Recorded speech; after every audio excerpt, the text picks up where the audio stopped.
महामंडळाचे सर्व पदाधिकारी, माझे मित्र विनोदजी भाले, माधुरीताई, जोगदंड साहेब आणि सर्व मान्यवर, संत श्रेष्ठ ज्ञानदेवांनी असं म्हटलं आहे, इवलेसे रोप लावियेले द्वारी, तयाचा वेलू गेला गगनावरी, मोगरा फुलला फुले वेचिता बहरू कळियासी आला. मी असं म्हणेन, रुग्णसेवा मंडळाचा 6वा वर्धापन दिवस म्हणजे खरोखरच हा इवलेसे रोप लावियेले द्वारी याचा हा प्रत्यय आहे. माधुरीताई पहिल्या दिवशी होते आणि आजही आहे. 6 वर्षापासून त्या साक्षीदार आहेत. ज्ञानदेवांचं दुसरं एक पहिल्या अध्यायातलंच कवन आहे, ये हृदयचे ते हृदय घातले, हृदय हृदय एक झाले, ऐसे अर्जुना बोलिले. तेव्हा रुग्णांशी सुसंवाद साधणं म्हणजे हृदयाचा संवाद आहे. DTH, डायरेक्ट टू हार्ट आहे. आज सकाळी एक कार्यक्रम होता आणि तो जायंट्स ग्रुपचा होता. ते बरीचशी मंडळी त्याच्यामधली जैन धर्मीय माझ्या परिचित होती. तिथे एक माझं भाषण होतं आणि तिथे एक डॉक्टर महोदयांचे भाषण झालं. म्हणजे रुग्ण, डॉक्टर आणि पेशंट आणि समाज याच्यामधला सहसंबंध काय असतो. माझे एक विद्यार्थी कैलास बाविस्कर यांनी डॉक्टर रुग्ण संबंध याच्यावर संशोधन केलं आणि आता महाराष्ट्र सरकारचे ते आरोग्य खात्याचे उपसंचालक म्हणून पुण्यामध्ये काम करतात. आपल्या असं लक्षात येईल की रुग्णांच्या भावना समजून घेणं आणि त्या संवेदनाबरोबर सहसंवेदना जोडणं हे खऱ्या अर्थानं उत्तम आरोग्यशास्त्राचं एक लक्षण असतं. ऋग्वेदाच्या मध्ये असं म्हटलेलं आहे, अश्विनी कुमार या सर्जननी पहिल्यांदा एक पाय रिप्लेस करून दुसरा पाय बसवला आणि पहिली सर्जरी जगामधली केलेली आहे, असा ऋग्वेदामध्ये संदर्भ येतो. अथर्ववेदामध्ये असं म्हटलेलं आहे, आयुर्वेद हा 5वा वेद आहे. तेव्हा जगामध्ये प्राचीन काळामध्ये आरोग्यशास्त्राचा जेवढा विकास भारतामध्ये झाला होता तेवढा जगामध्ये कुठेही झालेला नाही. आपण पातंजल योगसूत्र म्हणतो, त्या पातंजल योगसूत्रामधला अंतिम टप्पा हा कैवल्यपाद आहे. म्हणजे माणसाला मोक्षप्रद नेणं हे आरोग्याचं श्रेष्ठ लक्षण आहे. आणि मग आपल्या असं लक्षात येतं की आरोग्य हे संयुक्त राष्ट्रसंघाचा 2004चा एक रिपोर्ट आहे, हेल्थ फॉर ऑल, सर्वांसाठी आरोग्य. पण त्याच अहवालात असं म्हटलेलं आहे, health for all cannot be a dream but it can be reality if you serve the patients. सर्वांसाठी आरोग्य हे स्वप्न नव्हे तर सत्य होऊ शकतं, पण केव्हा, जर तुम्ही रुग्णांना सेवा दिल्या तर. नुसती मोठमोठी दवाखाने उभारून होणार नाही, त्याबरोबर रुग्णापर्यंत सेवा पोहोचविली पाहिजे, त्याची सुखदुःखाशी समरस झालं पाहिजे, तर ती रुग्णसेवा खऱ्या अर्थानं होते. मी असं म्हणेन, रुग्णसेवा मंडळ हे हेल्थ फॉर ऑलचं कार्य करत आहे, सर्वांच्या आरोग्याचं कार्य करत आहे, आरोग्य सर्वांच्या घराघरापर्यंत पोहोचवण्याचं काम करत आहे. विनोदजींनी एक सुंदर कथा सांगितली रॉकफेलरची. मी आपल्याला नोबेल पुरस्कार देणाऱ्या अल्फ्रेड नोबेलबद्दलची कथा सांगणार आहे. अल्फ्रेड नोबेल हा कोण होता? केमिस्ट्रीचा प्राध्यापक होता. त्याने गन पावडर बंदुका तयार केल्या. 1860 साली सबंध युरोपला ढवळून काढणारं ऑस्ट्रो पर्शियन वॉर आणि फ्रँको पर्शियन वॉर नावाची 2 युद्ध झाली. अर्थातच या युद्धामध्ये या बंदुका वापरल्या गेल्या. नोबेलला खूप त्याच्यातनं पैसा मिळाला, कारण पेटंट त्याचं होतं. पण आयुष्य काय, शेवटी त्याने असा विचार केला, मी काय केलं? मी या बंदुका निर्माण केल्या ज्याने अनेकांचे प्राण घेतले, पण मी मानव जातीच्या कल्याणासाठी काहीतरी केलं पाहिजे, असा विचार त्याच्या मनामध्ये आला आणि त्यानं नोबेल फाउंडेशन नावाचा एक प्रतिष्ठान निर्माण केलं. पहिल्यांदा फक्त 1-2 विषयामध्येच पुरस्कार होते, आता जवळजवळ 6 विषयामध्ये नोबेल पुरस्कार दिले जातात.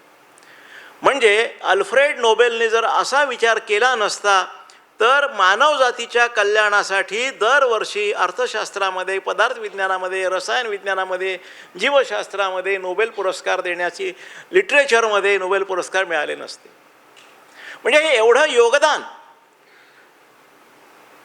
जसं यांनी सांगितलं तसं कार्नेगी नावाचा एक अमेरिकेतला मोठा उद्योगपती होता. तो असं म्हणायचा की आम्ही हे जे धन निर्माण केलं आहे हे समाजाचं मधमाशाचं पोळं आहे. आम्ही हे बरोबर घेऊन जाणार नाही आहेत, आम्ही समाजासाठी ठेवणार आहोत आणि त्या मधाचा एक एक थेंब समाजाच्या कल्याणासाठी आहे, ही आमची दृढ श्रद्धा आहे. महात्मा गांधींनी हिंद स्वराज्य नावाचं एक 98 पानाचं पुस्तक लिहिलं. मी महात्मा गांधी विद्यापीठाच्या परिसरात आहे आणि हिंद स्वराज्य या पुस्तकाचं वैशिष्ट्य असं आहे की हे बोटीवर लिहिलेलं आहे आफ्रिकेला जाताना. आणि गांधीजींचे कन्सेप्ट आहे ट्रस्टीशिप काउन्सिल, असं रुग्णसेवा मंडळ ही एक ट्रस्ट आहे आणि ती रजिस्टर्ड ट्रस्ट आहे, सेवाभावी संस्था आहे. गांधीजींनी सांगितलं आहे हे विश्वस्त हे समाजाच्या मधमाशांचे मधपोळ्याचे रक्षक आहेत, समाजाच्या कल्याणाचे ते साक्षीदार आहेत. एका पिढीकडून दुसऱ्या पिढीकडं हे मधमाशांचं सुंदर असं पोळं ते प्रदान करतायत, एका पिढीकडून दुसऱ्या पिढीकडं देत आहेत. 2004 मध्ये मी एक लेख लिहिला आणि त्या लेखाला 64 लाखपेक्षा अधिक लोकांनी हिट केलेलं आहे. तो लेख एका आंतरराष्ट्रीय पत्रिकेत छापून आला आणि त्या लेखाचं हेडिंग असं आहे, the archaeology of recession two different approaches of east and west to look at the global downturn. जागतिक मंदीकडे बघण्याचे पूर्व आणि पश्चिमेचे दोन भिन्न दृष्टिकोन. आणि या लेखामध्ये मी असं लिहिलं होतं, ॲडम स्मिथनं राष्ट्रा की संपत्ती हा ग्रंथ लिहिला आणि सांगितलं जे कोणी जास्त सोनं आणि चांदी जमा करतील ते श्रीमंत होतील. मॅकॅनरोज गोल्ड नावाचा चित्रपट त्यावरतीच आहे. मार्क्सने सांगितलं जगामध्ये दारिद्र्य कशाचं असेल तर तत्त्वज्ञानाचं आहे, दी पॉवर्टी ऑफ फिलॉसॉफी, त्याचं पहिलं पुस्तक होतं. देशमुखांना रुग्णसेवा ही कल्पना सुचली आणि त्या कल्पनेतून आज 1666 रुग्णाला लाभ झाला. 16 लाख रुपयाचं भांडवली वस्तू जमा झाल्या आणि रुग्णांच्या सेवा घरापर्यंत आमचे भाऊसाहेब पाठवत आहेत. तेव्हा मार्क्सचा दृष्टिकोन, ॲडम स्मिथचा दृष्टिकोन आणि गांधीजींचा दृष्टिकोन याच्यामध्ये तुलना त्याच्यामध्ये केली आणि मानवाच्या कल्याणासाठी येणाऱ्या मंदीच्या संकटाशी सामना करायचा असेल तर प्रत्येक देशामधल्या समाजासाठी उत्पादनं आणि सेवा दिल्या पाहिजेत, हे सूत्र होतं. 2004, 2009, 1929 यात आत्ता पण सध्या मंदी चालू आहे, चीनमध्ये चालू आहे, अमेरिकेत चालू आहे. पण या मंदीचा तडाखा भारताला बसत नाही, त्याचं कारण म्हणजे गांधीजींचं अर्थशास्त्र आहे. त्यांनी सांगितलं आहे की तुम्हाला लागणाऱ्या वस्तू व सेवा तुम्ही स्वतः निर्माण करा, त्यातून जनतेचं कल्याण करा, माणसाला केंद्रबिंदू माना.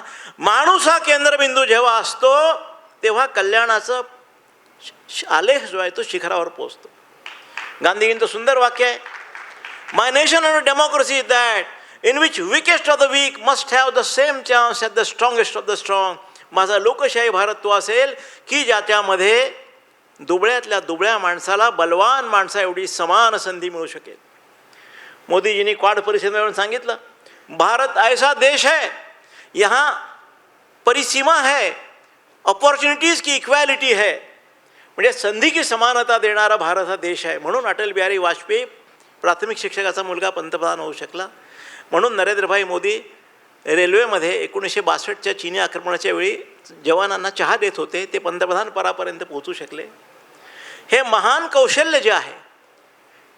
म्हणून बर्टन रसेल हा मोठा तत्त्वज्ञ, विचारवंत. नरहर कुरुंदकरांचं कोणतंही पुस्तक घ्या, सुंदर रसेलचं वाक्य त्याच्यामध्ये असतं, मगच पुस्तक सुरू होतं. मीही जेव्हा पहिलं पुस्तक लिहिलं तेव्हा रसेलचं हे वाक्य लिहिलं होतं. ते रसेलचं वाक्य असं आहे, no nation can exist on utopian ideas. Every individual in the society must do something for the good of it. कोणताही समाज हा कवी कल्पनेनं उभा राहू शकत नाही. No nation exists on egalitarian concept.